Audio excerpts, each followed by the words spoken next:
Calling this meeting to order. It's 5:30. Today's February 14th. Happy Valentine's Day to all you folks. And may whoever you is sweet on you will be sweet to you today. Okay, the Zoom will not be monitored. Participants who wish to speak must raise the hand icon on the Zoom until the chair asks them to unmute. Note, this meeting is being televised and recorded by Bourne Community TV for replay. If anyone in the audience is also recording or videotaping, they need to acknowledge such at this time. And you are? Kate McCary. Thank you. If anyone, let's see, if all items within the meeting agenda are subject to deliberation and votes by the Board of Health. If anyone in the public wishes to access, and I think they know what the Zoom link is. Okay, is anybody seen Barbara? No. She's not No? coming. I read an email from her before I came in, and she's not attending tonight. Okay, thank I'm you. not able to make it. All right, I'll call the attendance. Let's see, Don, Don, Dusty yeah. Bob Collette here. here, and myself here. We do have a quorum. Okay, the first item on the list is I had a meeting with the acting health agent, town council, and town administrator to discuss questions regarding 176 Scraggy Neck Road. The outcome was we had an exchange of views. There were questions that were asked that we did not have answers for, so we were not able to conclude the meeting in any positive way. We are waiting for the information to be collected, and I hope to hear from the town administrator when she has that in place, and at that point, we may have another meeting.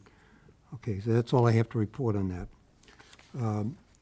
Second thing is, or third thing, we have a presentation by 415 Circuit Avenue. Oh, excuse me, I can't answer any questions about the meeting we had with the town administrator because we didn't have any conclusions. Could we at least share what was discussed, and maybe for our purposes and for the public? Yeah. What was discussed was questions with regard to Scraggy Neck Road. Yeah. And the information that was needed that we didn't have, so therefore there were no conclusions, and we had to conclude the meeting and recall it when that information was. And that's essentially what one was. May I ask what the information is and if it's forthcoming, or is that? It was a group of information, and I would be reluctant, to go into what I would call speculative detail, since there was nothing specific that was, that was asked for, but there were a lot of questions that they had that I was unable to respond to, but hopefully within the next couple of weeks, they will have that information, and we may have another meeting on that subject. Can you talk into a mic so that we can hear better? Oh, I'm sorry. I was just telling Mr. Collette that we didn't draw any conclusions out of the meeting that we had, and because there was information that the town administrator needed, and I was unable to provide it. Hopefully, she'll be able to get that, and we'll have another meeting about this subject at a later time. Is it open for public comment? No. Because it's on the agenda. Will it be, I guess it will come later under, On public comment, you can address anything that we don't talk about at the meeting. And I will call for public comment at that time. thank you. Okay. And you do know that we don't respond to public comment. Okay. All right, we have let's see, item number 3 is on 415 Circuit Avenue. Zachary Barninski, professional engineer of Bracken Engineering, on behalf of the owners, applicants, Gretchen Detek? Thank you. Scott Detek and Guy Reed, requesting variances from 310 CMR 15.405 and Bourne Board of Health 150 setback regulations for the installation of an innovative alternative septic system upgrade. And who was the presenter? For the record, Zach Basinski, professional engineer, Bracken Engineering. Thank you. So again, for the record, we're here on behalf of Scott and Gretchen Dietrich. This is 415 Circuit Ave, existing developed single-family house out on Patchawisset. They're looking to upgrade their on-site septic system. Currently, it's comprised of two old cesspools within the setback and 150-foot to the Head Cove area and the associated coastal bank. So what we're looking for is to upgrade the system with an IA septic system comprised of the GeoFlow septic leach field, pump chamber, and a singular denitrification system. So we're looking for local upgrade approval for setback relief to the foundation systems at 421 for a 5-foot setback, a 7-foot setback to 421 Circuit Ave for the pump chamber for the property line, a 6-foot setback to the property line of Hope Ave, a 5-foot setback to the property line of 54 Hope Ave for the pump chamber, and then a variances under the local regulations for an 84-foot setback to the coastal bank, for a 66-foot setback, and then a 62-foot local variance to the mean high water of Pocasset Harbor. The overall nitrogen loading will be dropped from 21.75 parts per million down to 12.6, or 42% reduction. So a vast improvement for protecting the water quality. And we believe this provides the best treatment for the area and fits on the lot. And we'll turn it back over. Questions? Yeah, just one quick question, Zach. On here, on the proposed, on the pump chamber diagram you have here, you have an 1,000-gallon tank, but yet up above, you have, it says 1,500-gallon pump chamber, and in your calculations, you under 1,500 gallons. What is it, basically, was this just a diagram on the pump chamber? Yeah, that one was- carried over from a previous one that was a 3-bedroom design, so it's a Okay. 1,500-gallon tank. So you went with the calculations of 1,500. Thank you. Any other questions from the board? Bobby? No, Katie, any comment on? Just that it's going to be a huge environmental benefit, reducing the nitrogen loading by 42% and replacing a non-compliant cesspool. Okay, in the absence of the health agent, did you do any consulting with the county about this? Or with other, let's say with other resources? No, I reviewed the plan and he brought it before the board for approval. Okay. Don, any questions? No.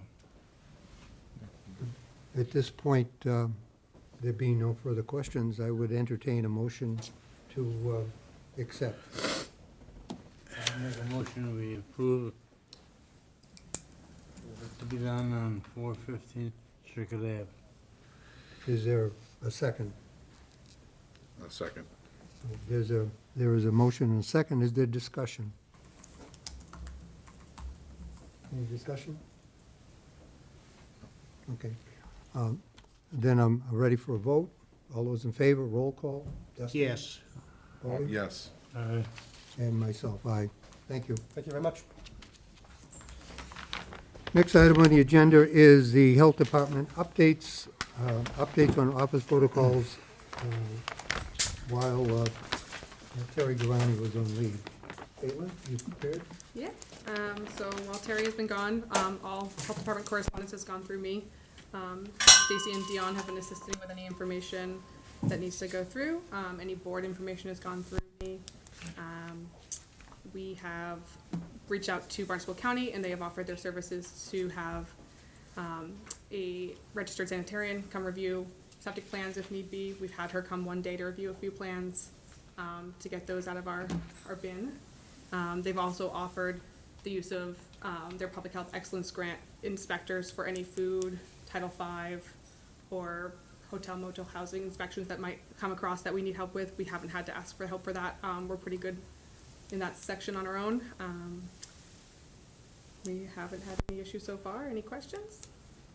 I think I was interested in what the status of grease traps were. Oh, sure, yeah. So in May of 2023, the sewer department revamped their sewer regulations and rules. They're in effect now.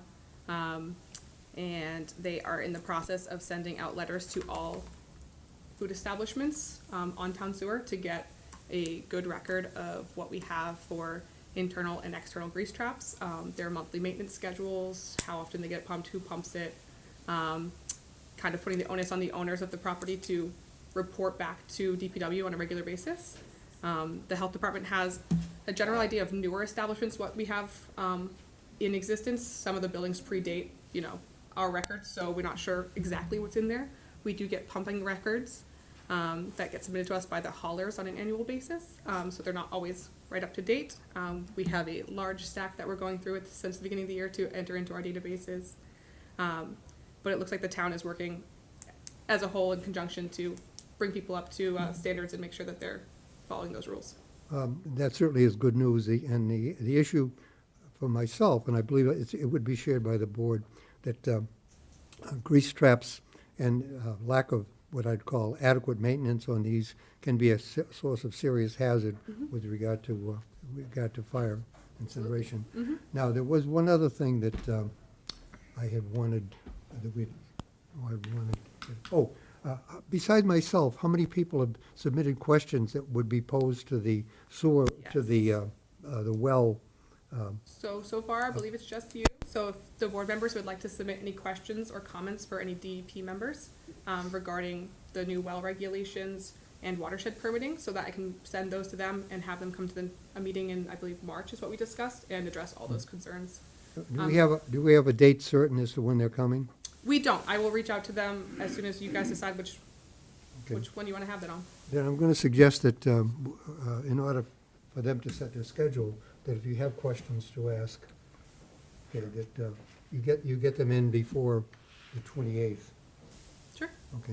And that way we could set it up for March. I think this is something that I have a great concern about, because although there are 8,500 dwelling units in the town, 2,500 of them seem to be on private wells. And Dusty's concern was well placed.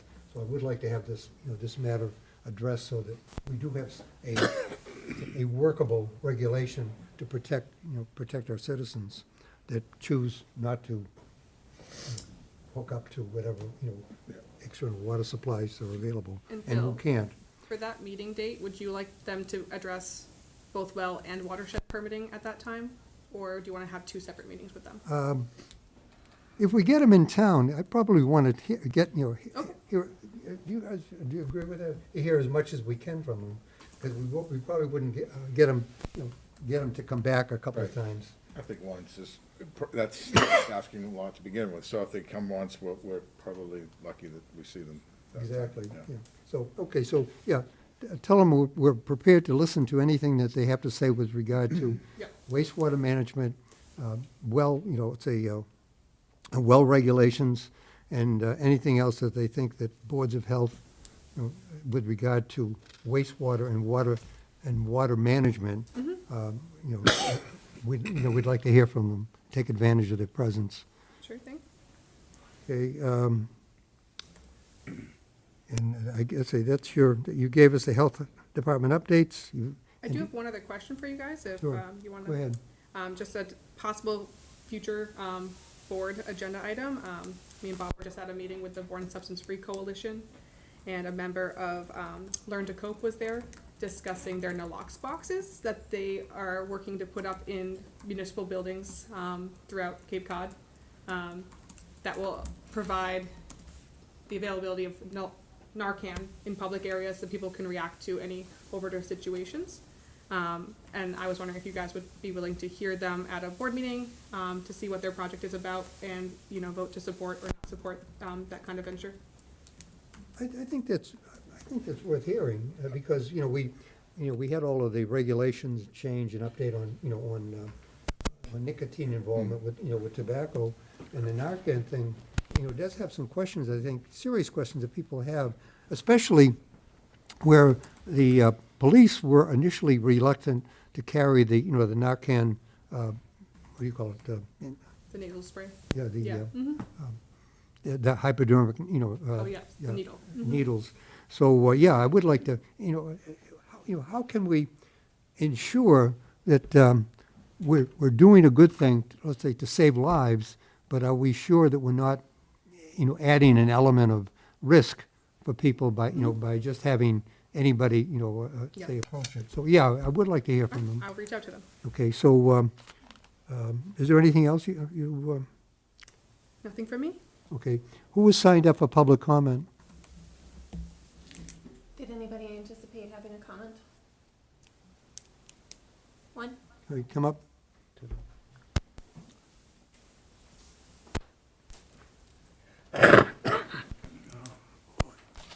Please give your name and your address for the record. My name is Mary Frances Galligan. My address is 170 Scraggy Neck Road. I'm in a butter to 176 Scraggy Neck Road. And I would like to speak about Go the ahead. matter. I was hoping you would give a little background as to what is going on for the benefit of the other board members. I understand you're not prepared to do that? I'm not going to do it. Okay. Okay, then I'll just read my statement if that's okay. I'm in my 4th year of standing before you, asking you to mandate that the applicant obey the law, asking you to mandate that the applicant abide by the rules, asking you not to grant 8 variances from health regulations that require a 150-foot setback for septic leaching facilities, when in fact they should have asked for more variances related to coastal bank number 3, which is the closest coastal bank to the proposed septic system. They have repeatedly ignored the 3rd coastal bank, which is identified on the Conservation Commission approved site plan. This is a raising 1-bedroom seasonal cottage and a rebuild, 4-bedroom garage, extensive exterior decks, indoor pool, indoor hot tub, indoor sauna. Clearly, there is no hardship. I'm asking you to make the right decision and give the abutters, neighbors, community, and yourselves the right to a public hearing on this matter. Constructive approval is arbitrary and capricious. I'm here tonight as an abutter to 176 to speak on behalf of those with no voice. Who are those with no voice, you ask? I speak for the 4 salt ponds that surround this site and are all hydrogeologically connected. I speak for the marsh grass that abuts the property, that sways in the wind and cleanses the bay waters, for all the fish and wildlife. The marsh grass in Windsor Cove and Redbrook Harbor has been disappearing and will certainly be overwhelmed by the septic runoff of this massive home. I speak for the sea turtles, fiddler and horseshoe crabs, fish, mussels, clams, minnows that will be harmed by the groundwater runoff from the septic system. I speak for the swans, the blue herons, the red-tailed hawks, and the osprey that will also suffer. But most of all, I speak to you, to implore you to demand that the applicant follow the law. The applicant has demanded constructive approval of this quote-unquote completed application. They are threatening to sue if they don't get this approval. However, the application is incomplete on so many fronts. The incompletions were outlined in the letter January 23rd, 2023 from Hill Law, and additional deficiencies in the application were discussed when I met with the health agent in January of this year. The law requires a hydrogeologic study for leaching fields within 100 feet of a wetland resource or watercourse. Despite pointing this out to the applicant so many times over the last 3+ years, the applicant refuses to conduct this study. Why? Maybe because the answer will not support their variance request. The hydrogeologic study that is required will identify ground flow, water direction, and groundwater drainage areas to the surrounding salt ponds. This analysis is needed to fully evaluate the project's impact. This study should also include revised nitrogen loading calculations based on the site hydrology report. Without including this study, the application is incomplete. The applicants claim they are entitled to approval without conducting this study is a total overreach. The application is incomplete as they need to ask for additional variance above and beyond the 8 that are requested for proximity of the leaching field to coastal bank number 3. As I mentioned, this coastal bank is even closer to the reserve. The applicant failed to apply for required variance from Title V. These variances are required because the septic system is only 22 feet away from the top of coastal bank number 3. In addition to these deficiencies, the following incompletions were pointed out to me by the health agent. The applicant's nitrogen loading calculations are incorrect, as pointed out in Hill Law's letter and by the health agent. The applicant is proposing an IA septic system for a 4-bedroom house. As per the health agent, under the Board of Health definition of a bedroom, the house is 6 bedrooms. In addition, the house will have an indoor pool and an indoor hot tub. There is a discrepancy in square footage of the proposed house between the plans approved by Conservation and the plans presented to the Board of Health. The applicant added over 500 square feet to the size of the house on the plan presented to the Board of Health. Did they think we wouldn't notice? This needs to be addressed. Thank you, Mr. Chairman and members of the Board of Health, for your time. I trust that you will deny the applicant's demand for constructive approval, and you will allow a review and discussion of this application in a public hearing. Do you have a copy of that for us? I can email a copy, yes. Okay, thank you. I appreciate your time. You're welcome. Does anybody else have something to say in public comment on an item that is not on the board? We do have an individual on Zoom. Somebody on Zoom would like to speak. Go ahead, Tyler. Okay. Good evening. My name is Tyler Franklin. I'm a counsel for the Long Point Trust, or Steve Where do you live? and Mary Beth Bitson. I'm a little disappointed because I thought No, here in the- where do you live? I live in Franklin, Massachusetts. I'm not a resident. I Okay, represent thank you. citizens that own 176 Scraggy Neck Road. My understanding from the notice and earlier your statements, Chair, was that you would not open this up to public comment, and then that's exactly what you just did by letting Ms. Bisson read into the record her statements there. Relative to our request for construction approval, since it seems like you're entertaining discussion on that, I'll reiterate what we stated in our letter, and that is that General Law, Chapter 111, Section 31E is clear that if an complete application is not acted on within 45 days, which this was not, if a written decision is not issued within 45 days of a completed application being submitted, it is constructively approved. As detailed in our, earlier today, we had Bracken Engineering submit a statement that in the professional opinion, the application is complete. I don't think that issue should necessarily be discussed or debated in this particular hearing. I will state that the incompleteness of the application was not an articulated basis for the denial. The denial was based upon what we believe is a misunderstanding on the open meeting law, that a request for a continuance needs to be made in person within 48 hours of the scheduled hearing. So it's, for purposes of the record, the board's decision was not based upon the incompleteness of what was submitted. In fact, the merits of what was submitted and the compliance with the applicable regulations was not evaluated by the board. Now, the statute in the case law is clear that if it is not acted on within 45 days, or a written decision is not issued within 45 days, it is constructively approved. So our position is it's already been approved. And so it's really a point for the board to essentially just issue the permit.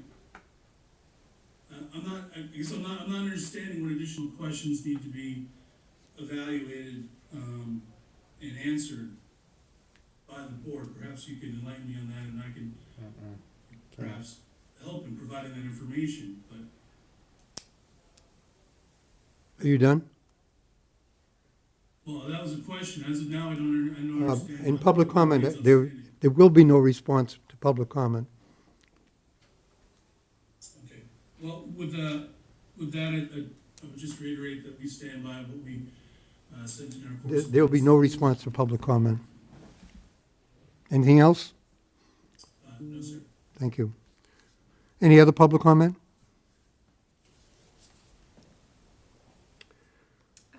We have one more individual on Zoom. Hmm? One more individual on Zoom. Okay. Please tell your name and address for the record. Jane Herder, 3 Gull Lane, Scraggy Neck, Katomet. I'm also the president of the Katomet Civic Associates, who is taking a great interest in this environmental issue.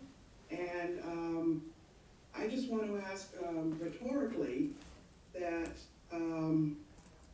first of all, there are different interpretations of Mass General laws, which I'm sure are being reviewed right now by many parties, and also the fact that the 45-day window closed would allow a builder or contractor to construct a septic system that is detrimental to the local environment.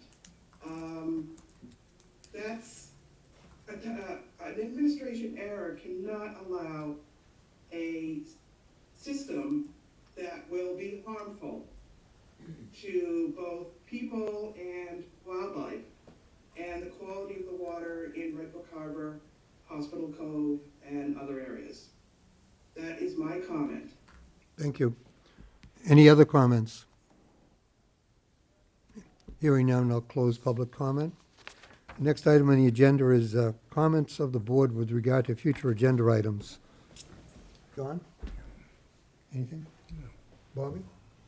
No, I think Katie covered what I was going to bring up, so I have nothing else. No. Okay, and please, get your questions in, so we can have, something that they can chew on before they come down, as far as the well system goes, okay? And we have minutes to approve of December 13th. Have you all had an opportunity to review the minutes?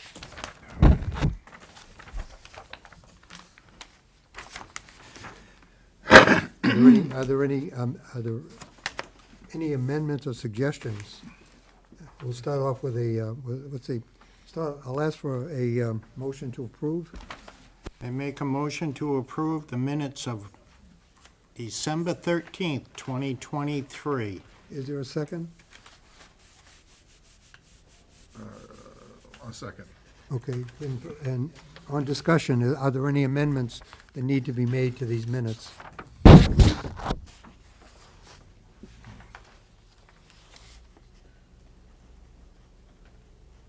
No, not from me.